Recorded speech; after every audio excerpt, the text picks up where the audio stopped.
सहर ने डिनर खत्म करके अपने छोटे से अपार्टमेंट में कदम रखा। दरवाजा बंद करते ही एक अजीब सी ठंडक उसके शरीर में दौड़ गई। उसने इसे नजरअंदाज किया, सोचा कि शायद मौसम में अचानक बदलाव आया है, परंतु सहर का दिल बढ़ती धड़कनों के साथ कुछ और ही संकेत दे रहा था। अचानक उसे महसूस हुआ कि कोई उसके पीछे खड़ा है। सिहरन भरे उस पल में उसने धीरे धीरे पीछे की ओर देखा, पर कुछ नहीं था। उसने खुद को दिलासा दिया कि शायद यह उसकी मानसिकता का खेल है। तभी अंधेरे को चीरती एक ठंडी हवा का झोंका आया और किसी अदृश्य हाथ ने उसकी कलाई को पकड़ लिया।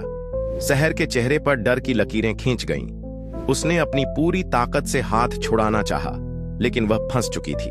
उसका दिल धड़क रहा था और उसकी आंखें आंसुओं से भरने लगीं। सहर ने एक आखिरी कोशिश की और तभी हाथ की पकड़ ढीली हो गई। वह गिर पड़ी और उसकी आंखों के सामने अंधेरा छा गया। जब वह होश में आई तो उसने खुद को जमीन पर लेटा पाया। कमरे में अब कोई अजीब एहसास नहीं था, पर उसकी कलाई पर अब भी उस ठंडे हाथ की छाप थी। जैसे ही उसने उठने की कोशिश की, उसे एक फुसफुसाहट सुनाई दी, मैं हमेशा तुम्हारे साथ हूं। सहर की सांसें थम गईं।